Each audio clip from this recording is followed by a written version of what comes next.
And we are now here in the Pacific Motorway. Yeah, if you see that, that's Hungry Jack. Before that is McDonald's. They didn't renew the McDonald's.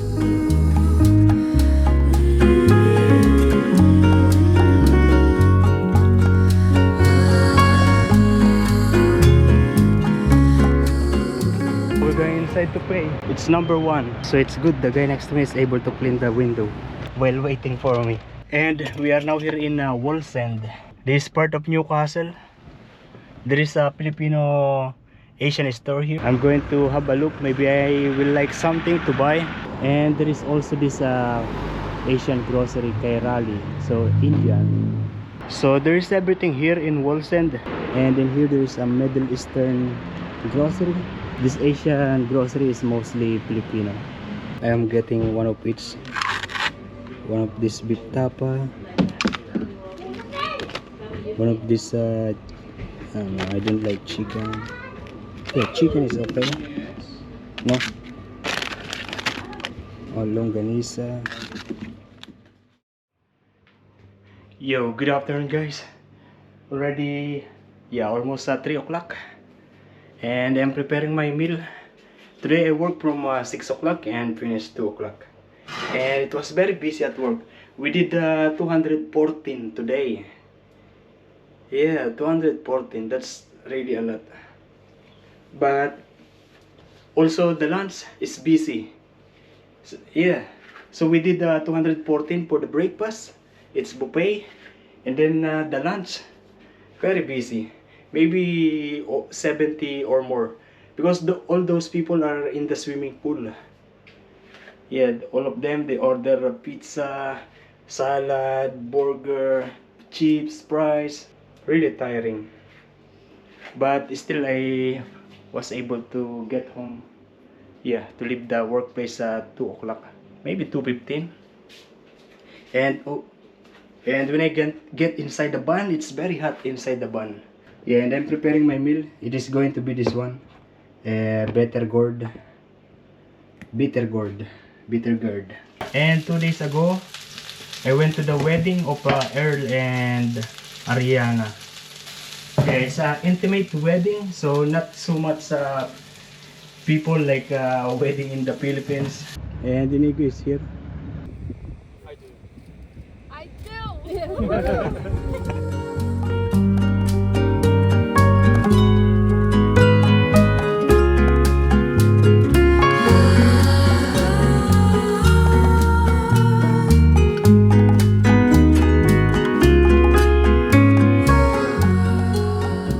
Doing the behind the scene.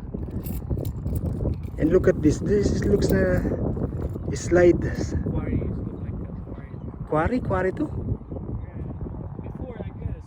And do you know that this sand is actually very fine? Look at this. Yes, and very fine. All this very fine sand. Basically, through the force of nature, it becomes like this. Because of the weather, because of the combination of the force of the water, of the wind, of everything. That's why this builds up in here. Yeah, naturally, by nature. Amazing, huh? Going down will be difficult.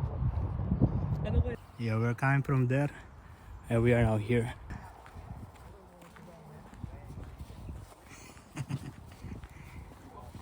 Congratulations. Celebration.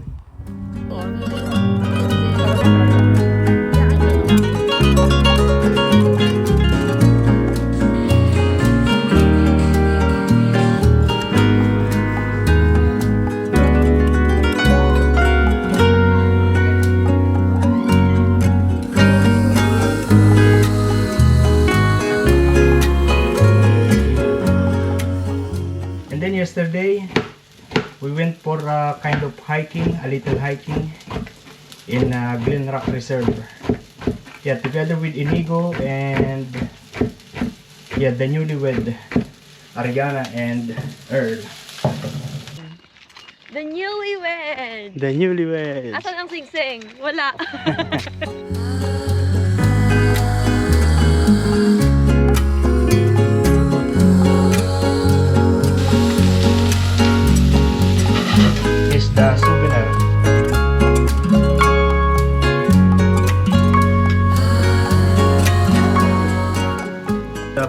but I like it. Actually, this is one of my favorite vegetables.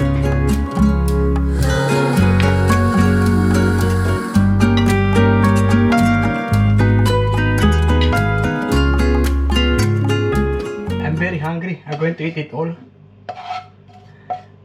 Yeah, very hungry. Yo, good afternoon, guys. Yeah, I just finished my duty and I come straight here in Nelson Bay, Foreshore, Albura Marina. Yeah, actually very busy, as in very busy. Also in the workplace, it was very busy. I was very busy. I was working since 6 o'clock until I finished at 2 o'clock. Yeah. And look at that, there is one big pelican. Very nice. Look at that, too much people. Yeah. There, all over there.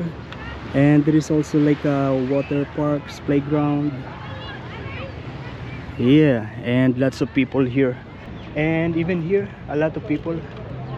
Yeah, all the way to the Albura Marina restaurants. And I'm actually thinking of buying a hut. Yeah, this restaurant also, they are a little bit busy. Lots of people there under the shade of the trees. And yeah, some kids fishing over there. And actually a lot of people here. Yeah, they are going to ride the ferry to watch the dolphins. You see, lots of people. Yeah, if you happen to come here in Nelson Bay, you should try to do that. They are going to roam around the area and will look for the dolphins. Yeah, some people even they built a tent.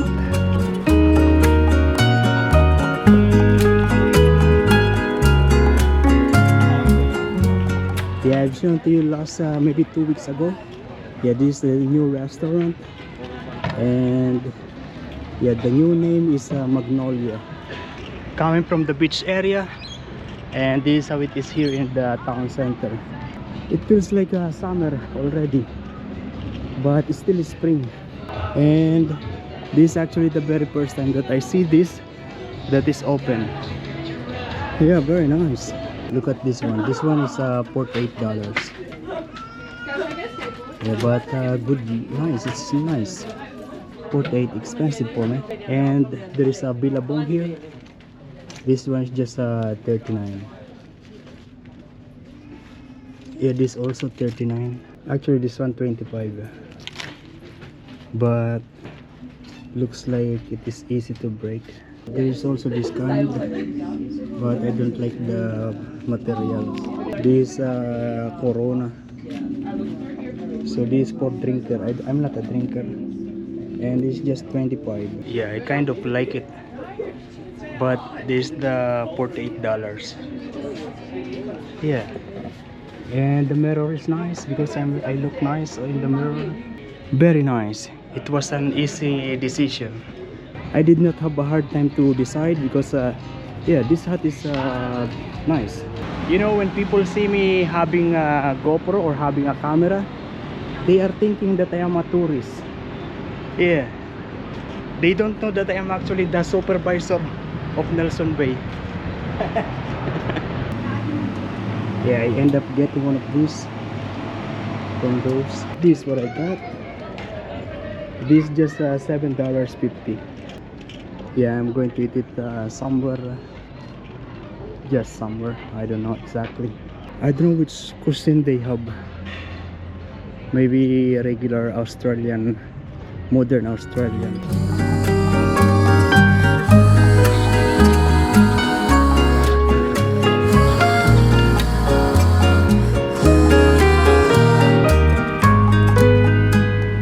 Yeah, we are now here on the other side, and yeah, you see, very busy.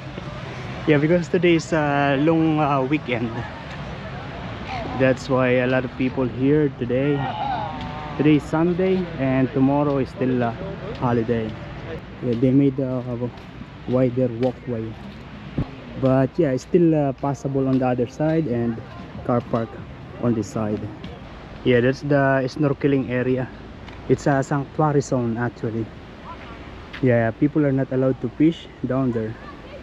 They are just allowed to swim and do some snorkeling and scuba diving. Look at this Rubicon Gladiator. Yeah, very nice looking. The hot dog sandwich that I eat is not enough. I'm still hungry. But there is no nearest restaurant here.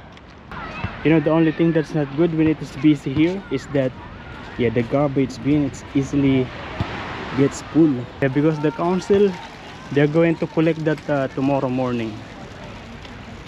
Yeah, every morning, just once a day. I don't know if this egg is still good. This last week when I did my camping.